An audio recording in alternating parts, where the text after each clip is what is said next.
Chapter 1. The Perfect Lie. Neil Travis believed he had built the perfect life. At 34, he owned a successful construction company in suburban Michigan, the kind of business that started from nothing and grew through 16-hour days and calloused hands. His father had been a contractor too, but the old man drank himself into an early grave, leaving Neil with nothing but a rusty pickup and a promise to himself. Never be weak, never give up, never trust anyone blindly. He'd met Jenna Shelton at a charity fundraiser 5 years ago. She was volunteering, radiant in a simple blue dress, laughing with elderly donors. She worked as a pharmaceutical sales rep, she'd told him, and she seemed warm, nurturing, perfect. They married within a year. Their daughter, Sophie, came soon after, a bright, curious little girl with Neil's dark hair and Jenna's green eyes. But lately, Sophie had been sick. It started 6 months ago with unexplained stomach pains. Then came the fatigue, the dizzy spells, the mysterious rashes that appeared and disappeared. They'd been to 4 different doctors. No one could figure it out. Each specialist ran tests that came back inconclusive. Jenna was always there, the devoted mother, keeping detailed logs of symptoms, researching online, pushing for more appointments. Maybe it's anxiety, one doctor had suggested. Children can manifest stress physically. Neil had dismissed it. Sophie was happy, well-adjusted. She loved her kindergarten class, loved painting, loved their golden retriever, Max. What did she have to be anxious about? That Monday morning, everything changed. Sophie woke up screaming. Her entire torso was covered in an angry red rash, raised welts that looked like they burned. Jenna was already dressed, already on the phone with the pediatrician's office before Neil made it downstairs. They said to go to the ER, Jenna said, her face pale.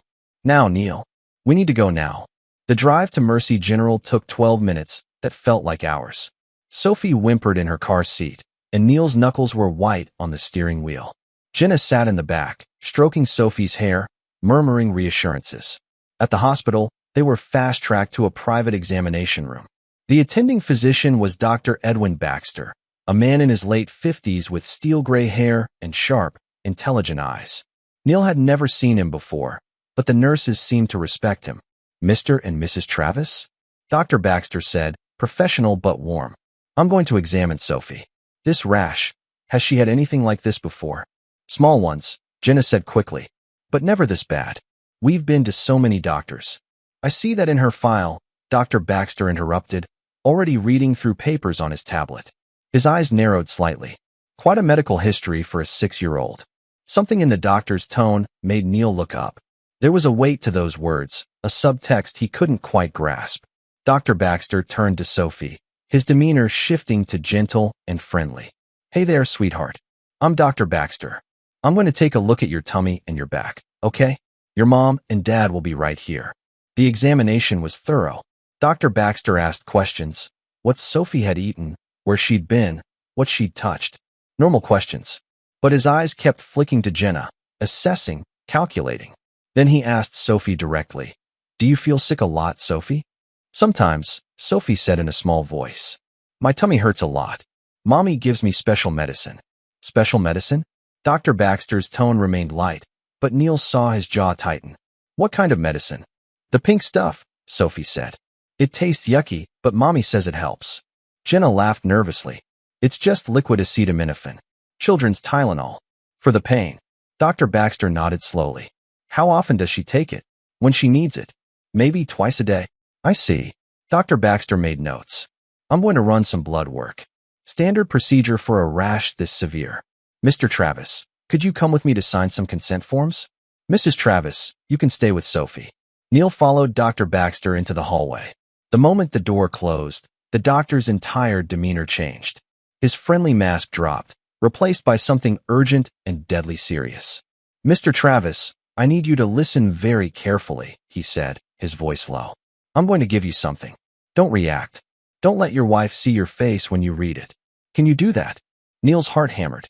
What? Can you do that? Dr. Baxter repeated. Yes. The doctor pulled a folded piece of paper from his white coat and pressed it into Neil's hand. Read it in the bathroom. Then do exactly what it says. I'm calling security and child protective services right now, but I need you to act normal for the next few minutes. Neil felt the floor tilt under him. What the hell is going on? Bathroom. Now. Then come back and tell your wife you need to move the car or make a work call. I don't care what excuse you use. Just get out of the hospital and make the call. Dr. Baxter walked away before Neil could respond, disappearing through a staff-only door. Neil stood frozen in the fluorescent-lit hallway, the note burning in his palm like a live coal. He found the nearest men's room, locked himself in a stall, and unfolded the paper with shaking hands. Mr. Travis, your daughter is being poisoned. The rash is consistent with chronic heavy metal exposure, likely arsenic or thallium. Her medical history shows a pattern consistent with Munchausen syndrome by proxy. Your wife has been making your daughter sick. The medicine she's giving Sophie needs to be tested immediately. Do not confront your wife. She may escalate if she feels trapped. Call the police. Tell them you're at Mercy General, R, Room 7. Ask for Detective Saul Wilcox. He specializes in domestic cases. I will keep Sophie safe until authorities arrive. Trust no one else, especially not your wife's family. Drive E. Baxter. Neil read it 3 times. The words didn't change. Poisoned. Munchausen by proxy. Your wife has been making your daughter sick. His hands weren't shaking anymore. They were steady, cold, as ice formed in his veins. He thought of Sophie's small face, pale and exhausted. He thought of Jenna, loving and attentive, always by Sophie's side, always giving her that medicine. He thought of his father, weak and pathetic, destroyed by trusting the wrong people. Neil Travis was not his father. He walked out of the bathroom, back toward the examination room. Through the small window in the door, he could see Jenna sitting beside Sophie, stroking her hair, murmuring something he couldn't hear. She looked like a perfect mother. She looked like a monster wearing a human mask. Neil pulled out his phone, walked toward the exit, and dialed 911. I need to speak to Detective Saul Wilcox immediately, he said, his voice dead calm. My daughter's life is in danger, and my wife is the one trying to kill her. Chapter 2. The investigation begins. Detective Saul Wilcox arrived at Mercy General within 20 minutes, flanked by 2 uniformed officers and a representative from Child Protective Services. Neil met them in the hospital lobby, his face a mask of controlled rage. Wilcox was a lean man in his early 40s, with the tired eyes of someone who'd seen too much human cruelty. Mr. Travis? I'm Detective Wilcox. Dr. Baxter called me directly. Let's talk before we go in. They moved to a private consultation room. Neil laid out everything. Sophie's mysterious illnesses, the constant doctor visits, Jenna's insistence on managing all of Sophie's care. I trusted her, Neil said, and the words tasted like poison. I thought she was just being a good mother. That's what makes this type of abuse so insidious, Wilcox said. Munchausen by proxy perpetrators are often seen as devoted caregivers. It gives them attention, sympathy, control. He paused. Dr. Baxter mentioned your wife's family. Tell me about them. Her brother, Walter Shelton. They're close, too close, maybe. He's always around, always calling. Works in pharmaceutical distribution. Jenna got her sales job through his connections. Wilcox's eyes sharpened. Pharmaceutical distribution. That's interesting. He'd have access to substances not readily available to the public. You think he's involved? I think we need to investigate everyone in your wife's circle. Wilcox stood. Here's what's going to happen. We're going to detain your wife for questioning. Sophie will be placed in protective custody, likely with you, given that you're the reporting parent and there's no evidence of your involvement. We'll search your home, test the medicine your wife's been giving Sophie, and analyze Sophie's blood work. This is just the beginning, Mr. Travis. I want her prosecuted, Neil said flatly, to the fullest extent of the law. If the evidence supports it, she will be. But I need you to understand. These cases are complicated. Jenna will claim she was trying to help Sophie. She'll cry, play the victim, say she was scared and desperate. Juries sometimes sympathize. Then we make sure the evidence is undeniable. Wilcox studied him. You're taking this very calmly. I'm not calm, Neil said. I'm focused. There's a difference. The confrontation in the examination room was surreal. Jenna's face went from confusion to shock to indignant fury when Wilcox explained why she was being detained. This is insane, she screamed. I would never hurt my daughter. Never. Neil, tell them. Neil said nothing. He simply stared at her, and something in his expression made her voice falter. Neil, where's the medicine you've been giving Sophie? He asked quietly. What?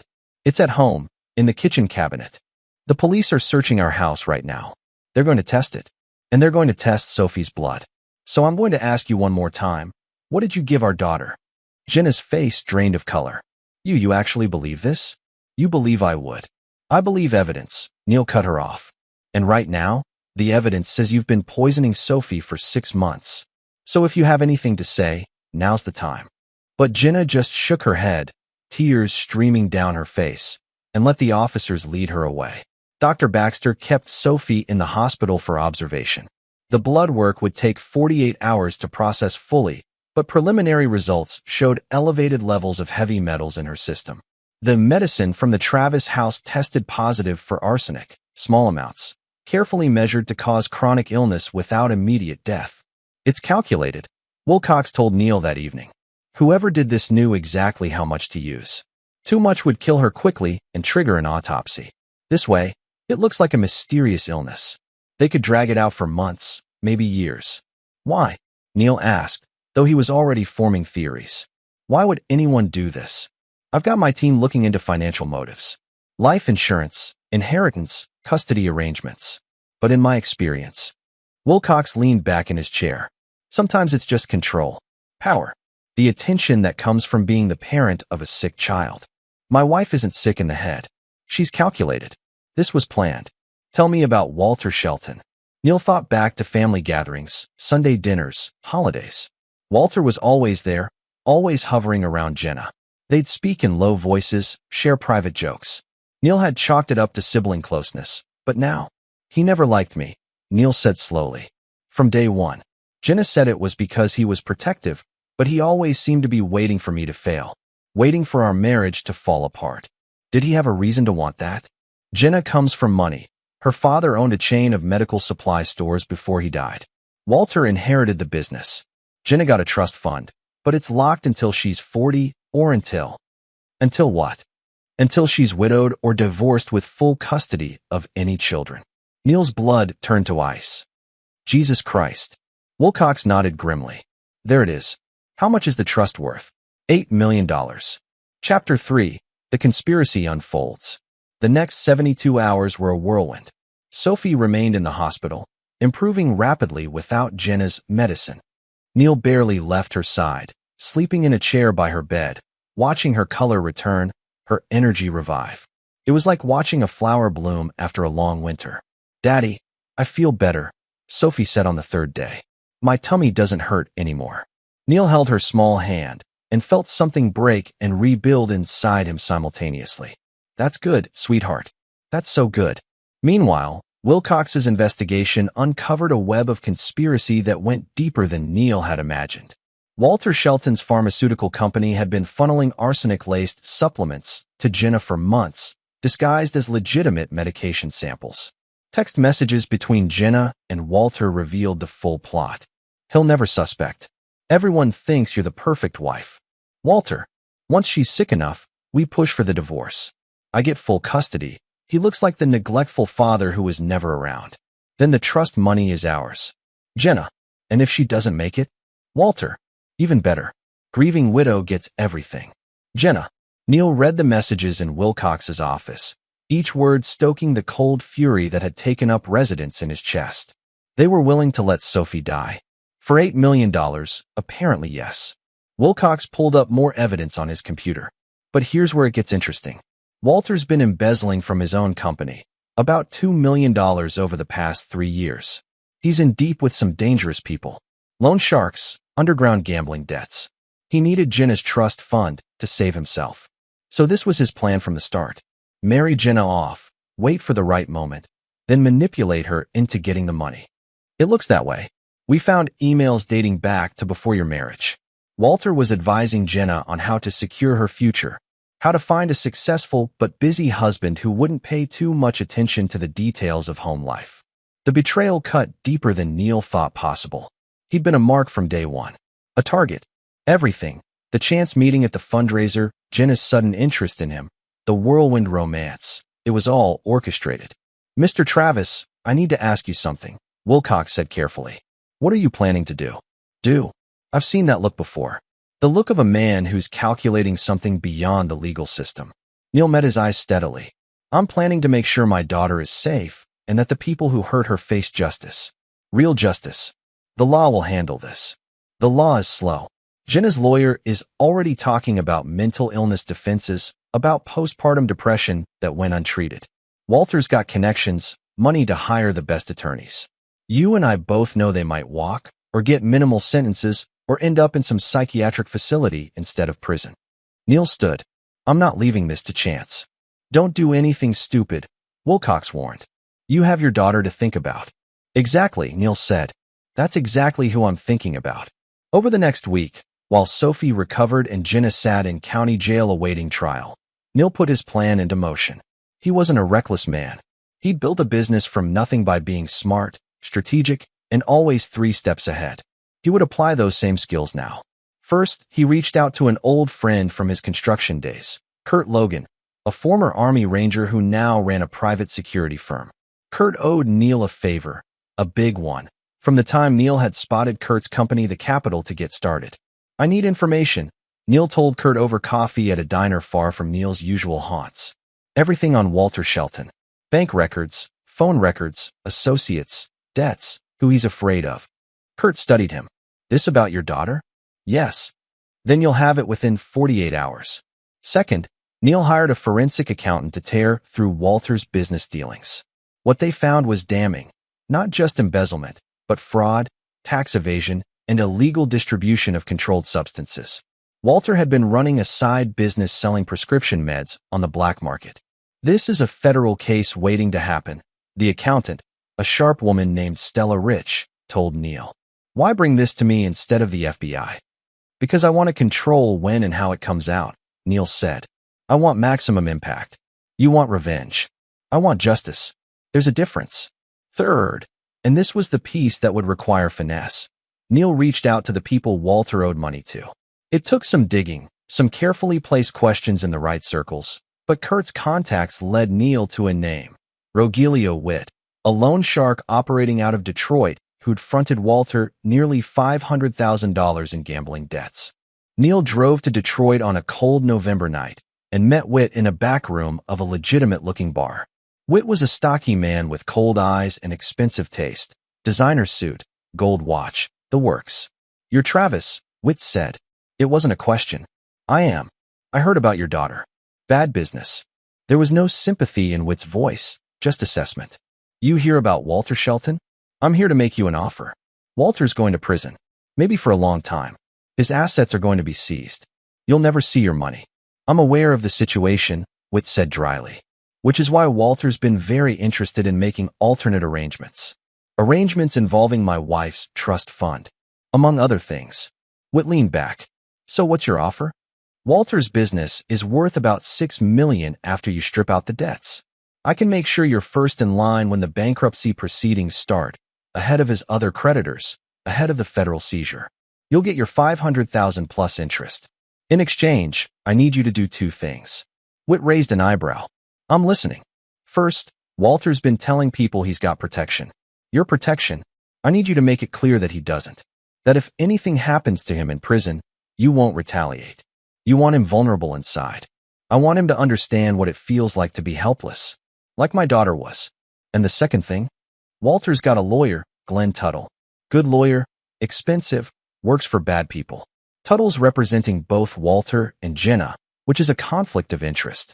I need information on Tuttle's other clients, his methods, anything that can get him disbarred or at least distracted. We considered this. Tuttle also represents some of my associates. I can provide certain information, but I want assurances that my people stay out of whatever you're planning. You have my word. This is about Walter and Jenna. No one else. They shook hands.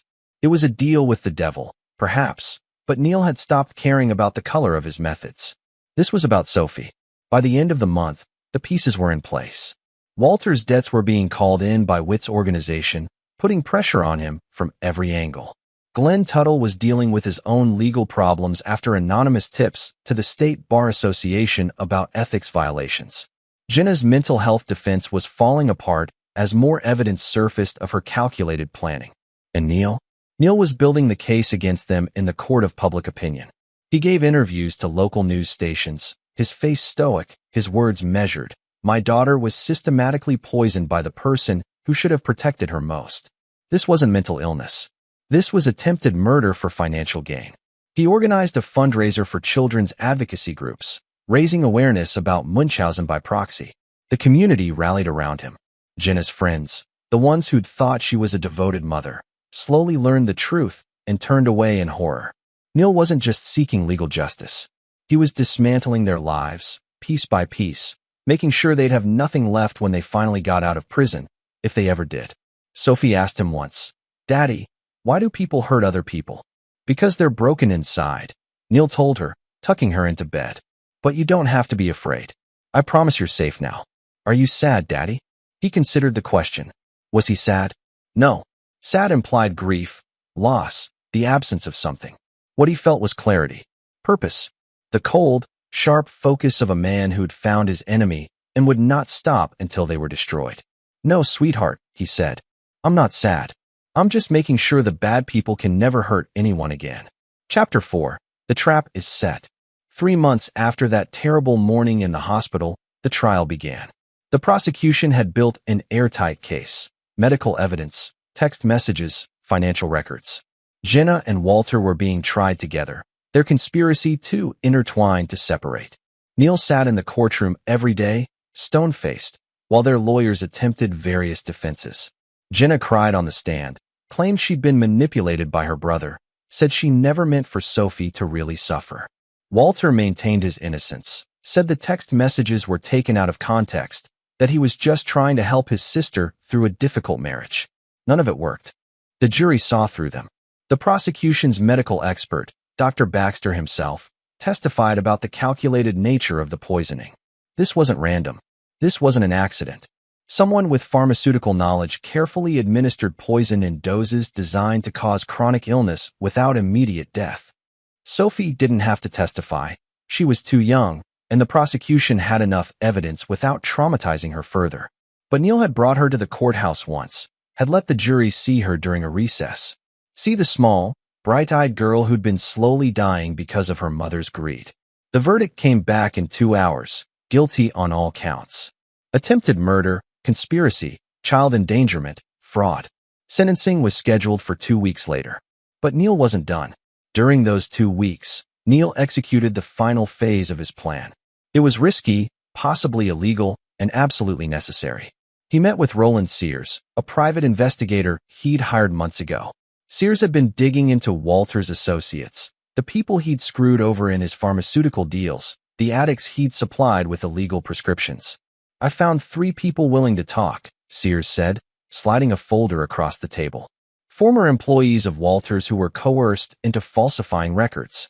A doctor who had his license suspended after Walter's company provided him with illegal kickbacks. And a woman whose son died of an overdose from meds Walter sold on the black market. Will they testify? For federal charges? Yes. Walter's about to get hit with a second prosecution. The state case is just the beginning. Good. Neil opened the folder, reviewed the information. What about inside? Sears hesitated. You sure you want to go down this road? I asked you a question. I've got a contact at the county jail. Walter's been segregated for his own protection, but there are ways to let information slip to the general population. Information about what he did. Do it, Neil. Do it, Neil repeated. I want him to feel what Sophie felt. Helpless, afraid, like no one's coming to save him. Sentencing day arrived.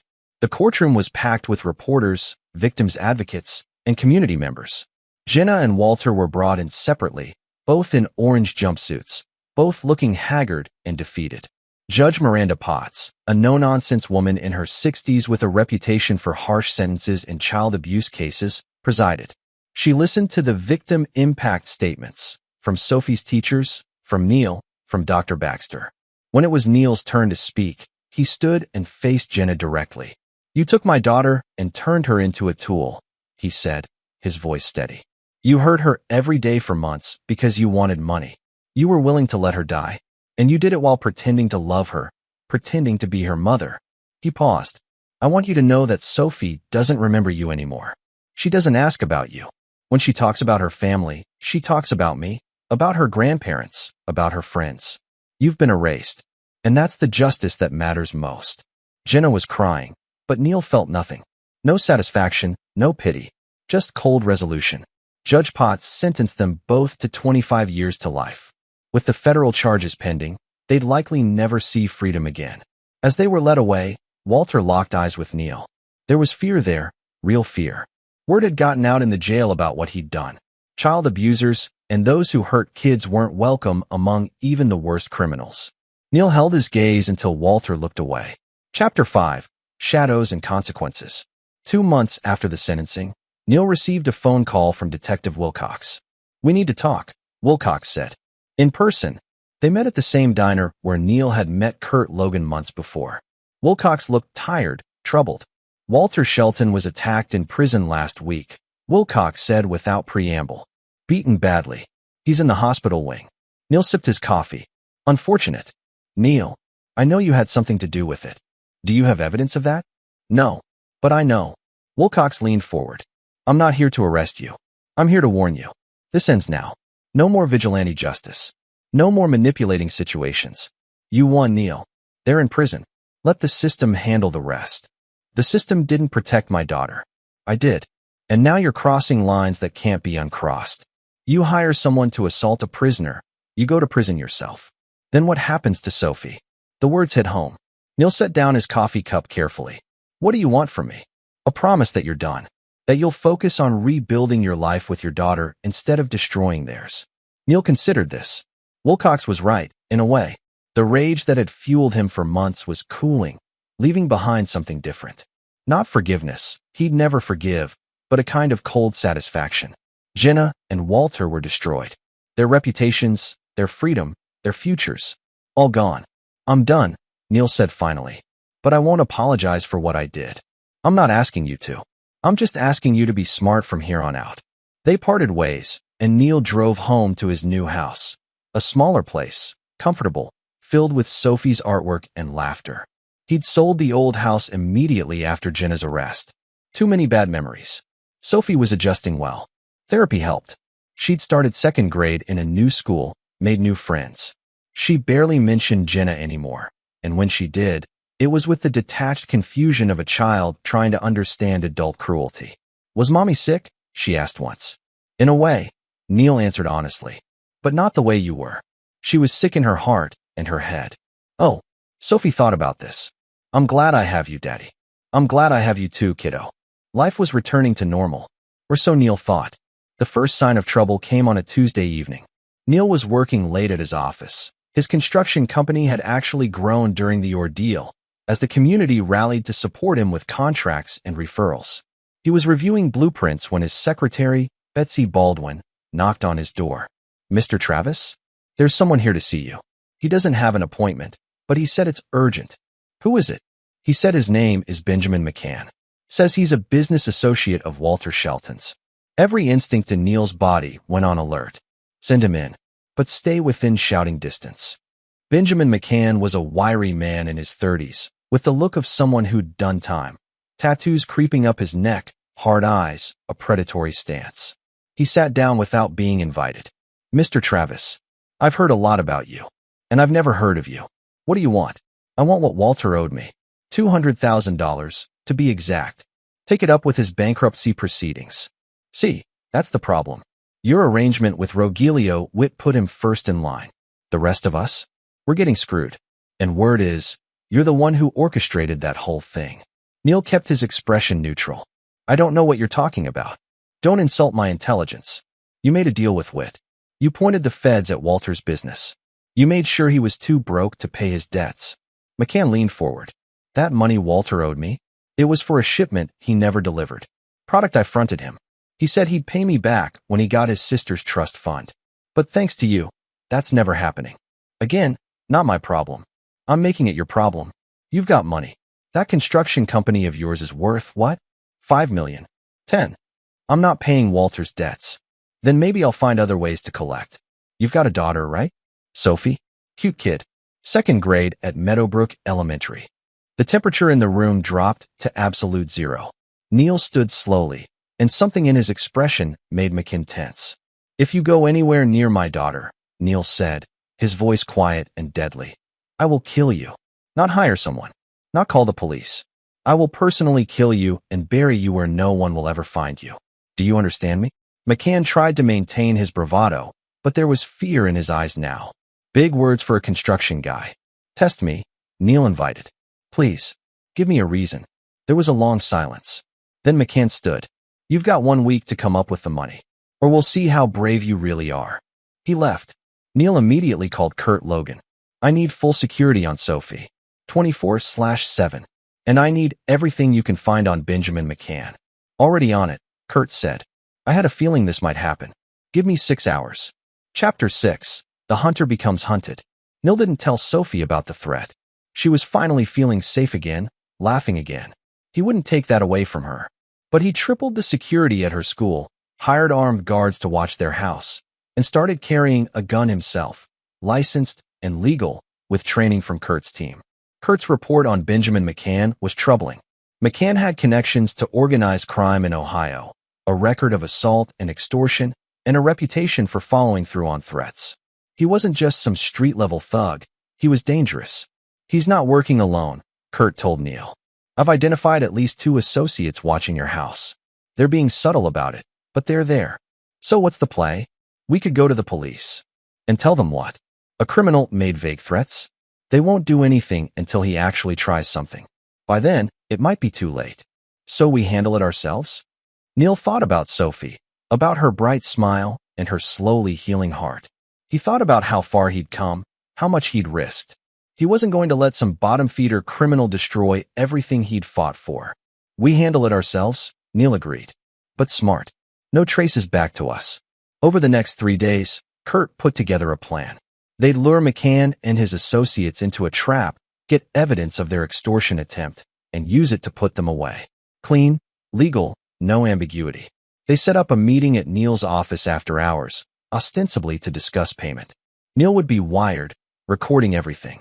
Kurt's team would be hidden nearby, ready to intervene if things got violent.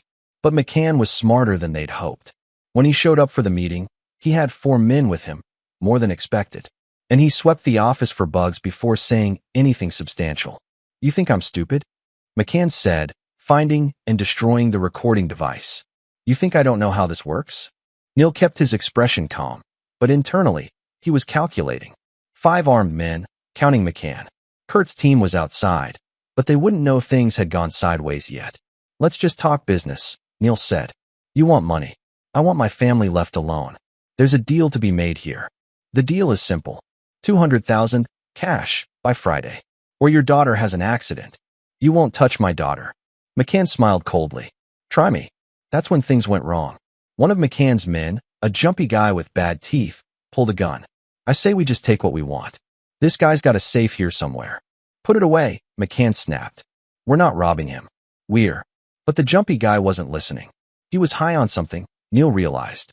Meth or cocaine, judging by his dilated pupils and erratic movements. He swung the gun toward Neil. Open the safe. Now. Neil raised his hand slowly. There's no safe here. This is a construction office, not a bank. Bullshit. Rich guys always have safes. McCann looked frustrated. He'd lost control of the situation. Let's just go. The jumpy guy fired. The shot went wide, shattering the window behind Neil. But it was enough to bring Kurt's team crashing through the door, guns drawn, shouting for everyone to get on the ground. The next 60 seconds were chaos. McCann's men scrambled for cover. Shots were fired. Neil dove behind his desk, his own gun in his hand, heart hammering. When the dust settled, 2 of McCann's men were down, injured but alive. The jumpy guy was unconscious, taken down by Kurt's taser. McCann himself was on the ground, Kurt's knee in his back. You okay? Kurt called to Neil. Yeah. Neil stood, surveyed the damage. His office looked like a war zone. Jesus. The police arrived minutes later, responding to the gunshots. Neil gave his statement, carefully edited to focus on the facts. McCann had threatened his daughter, had come to extort him, had brought armed men who'd opened fire. The evidence was overwhelming. McCann and his associates were arrested for attempted extortion, assault with a deadly weapon, and attempted murder. You get lucky a lot, Detective Wilcox observed when he arrived on scene. Or maybe you're just good at making your own luck. I protect what's mine, Neil said. Is that a crime? It is when you cross certain lines.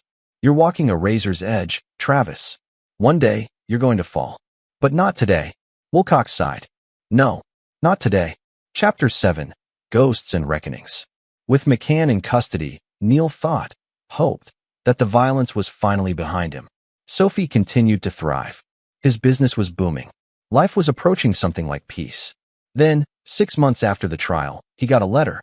It came to his office, marked personal and confidential. The return address was from the women's correctional facility where Jenna was imprisoned. Neil almost threw it away without reading it. But curiosity, or maybe some masochistic need for closure, made him open it. Neil, I know you hate me. I know you'll probably never forgive me. But I need you to understand something. Walter lied to you. About everything. The poisoning wasn't my idea. It was his, from the very beginning.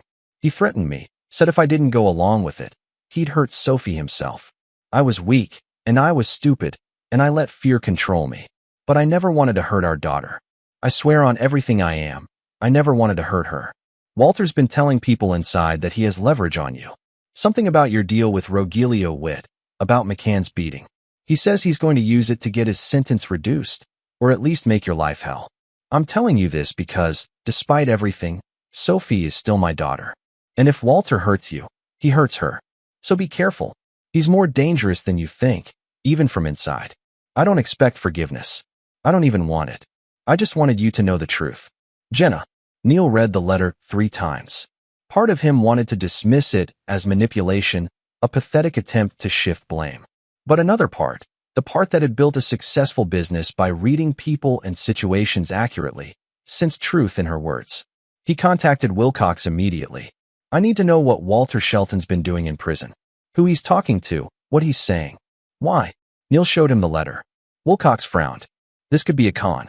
Jenna trying to get on your good side. Or it could be real. Either way, I need to know. Wilcox made some calls. What he found was disturbing. Walter had been meeting with his lawyer, Glenn Tuttle, weekly. Despite his own legal troubles, Tuttle was still representing Walter on appeal. And there were rumors, unconfirmed, but persistent, that Walter was offering information to the prosecutor in exchange for a reduced sentence. Information about what? Neil demanded. About you. Your deal with Witt. The assault on Walter in prison. Your involvement in McCann's extortion scheme. I didn't have involvement in that. We both know the truth is more complicated than what's in the official reports. Walter's smart. He's been piecing together what you did, and he's ready to talk. Neil felt the old rage returning, cold and sharp. So what are you saying? I should just let him destroy everything I've built. I'm saying the law isn't always as blind as we'd like. If Walter convinces a prosecutor that you've been conducting your own vigilante campaign, breaking deals with criminals, orchestrating violence, you could face charges yourself. Then I'll deal with that if it happens. Or, Wilcox said carefully, you could let me handle Walter. Handle him how? I've got connections in the prison system. People who owe me favors. If Walter's lawyer stops visiting, if Walter loses his avenue to make deals, the problem goes away. Neil stared at him. You're offering to help me cover up a crime? I'm offering to prevent a miscarriage of justice. Walter Shelton poisoned a child. He deserves to rot in that prison. If his lawyer gets disbarred for ethics violations, real ones, not manufactured ones, then Walter loses his best weapon. Why would you do this? Because I have kids too. And because sometimes, the system needs help remembering what justice actually means. It was a turning point. Neil could accept Wilcox's help, could cross that final line from victims seeking justice to something darker. Or he could refuse, take his chances with Walter's information, and trust that the truth would protect him. He thought about Sophie, about her laughter echoing through their home, about the life he'd built for them, fragile and precious. Do it, Neil said. But I don't want to know the details. Wilcox nodded. You won't. 3 weeks later, Glenn Tuttle was disbarred. The State Bar Association found evidence of multiple ethics violations, including conflicts of interest, improper communications with witnesses, and financial irregularities. Tuttle maintained his innocence, claimed he was being framed, but the evidence was overwhelming. Without his lawyer, Walter's appeal stalled. His deal with the prosecutors fell through. They weren't interested in information from a convict with no credible representation. Neil heard about it through the news and felt nothing. No satisfaction, no guilt. Just the cold certainty that he'd done what was necessary. Jenna never wrote again. Chapter 8. The Price of Protection. A year after the trial, Neil attended a parent-teacher conference at Sophie's school. She was thriving, on a roll, lots of friends, active in the school play. Her teacher, a kind woman named Daisy Morton, had nothing but praise. Sophie's resilient, Ms. Morton said. Whatever she went through, she's come out stronger. You should be proud. I am, Neil said simply. As he left the school, he noticed a woman watching him from across the parking lot. She was older, maybe in her 70s, well-dressed, with Jenna's green eyes.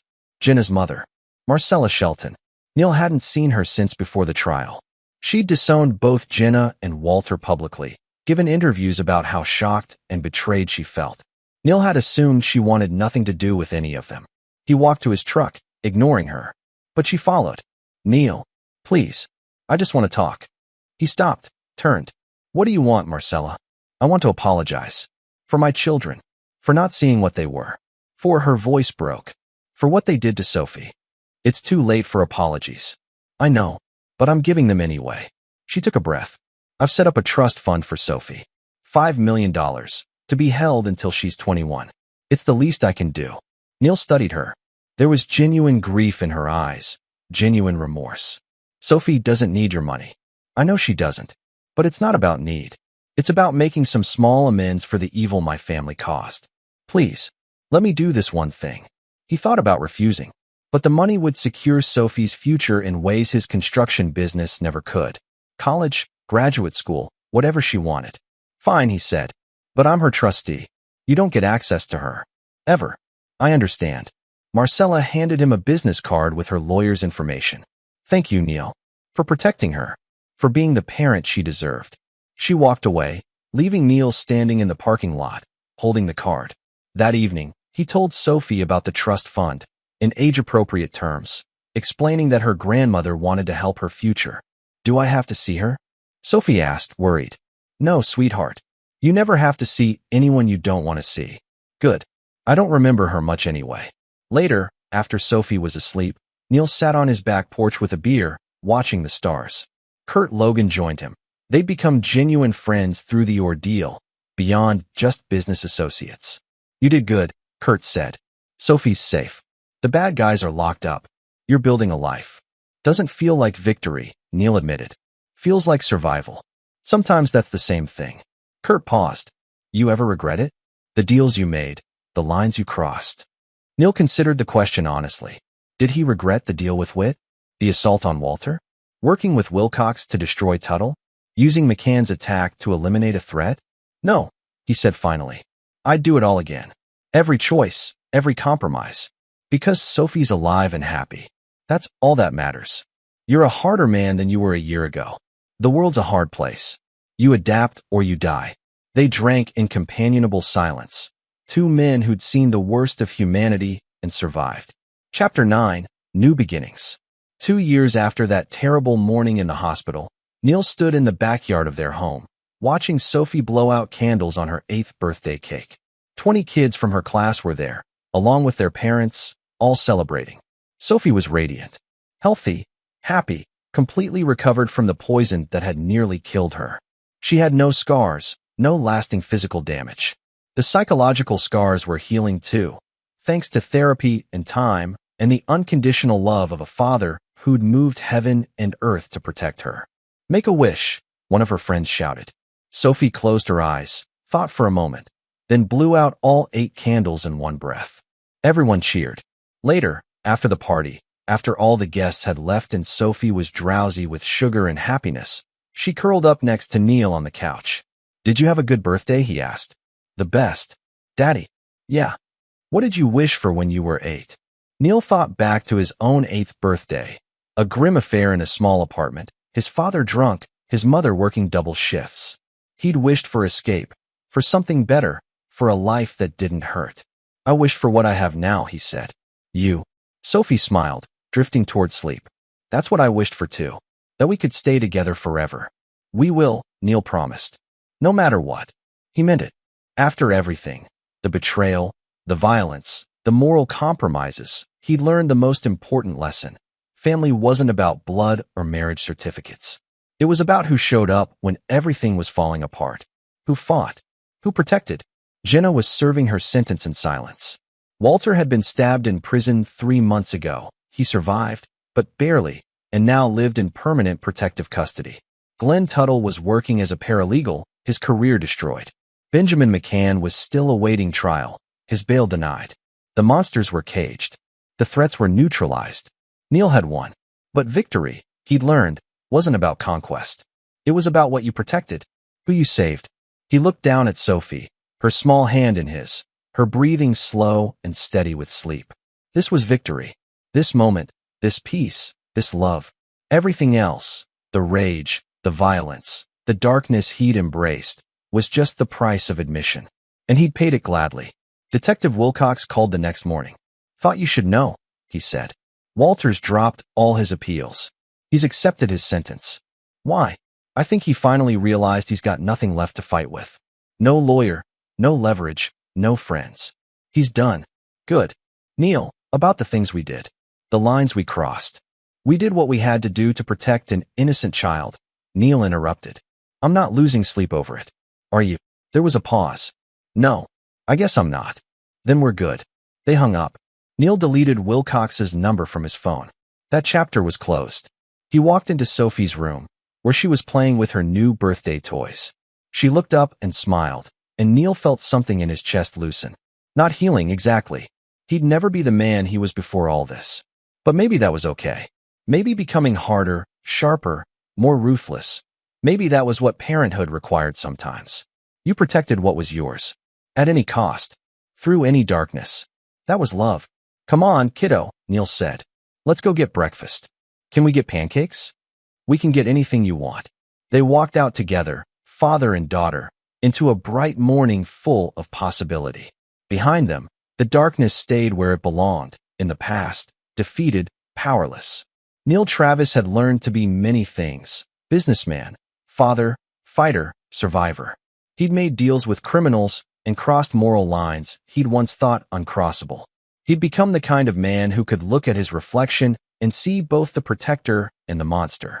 But when Sophie took his hand, laughing about something from school, none of that mattered. He'd saved her. He'd won. And he'd do it all again without hesitation. That was the truth of it. The only truth that counted. They drove to the diner, ordered too many pancakes, and talked about nothing important. Just a father and daughter, building a life from the ashes of betrayal. It was enough. It was everything. This is where our story comes to an end. Share your thoughts in the comments section. Thanks for your time. If you enjoy this story, please subscribe to this channel. Click on the video you see on the screen, and I will see you there.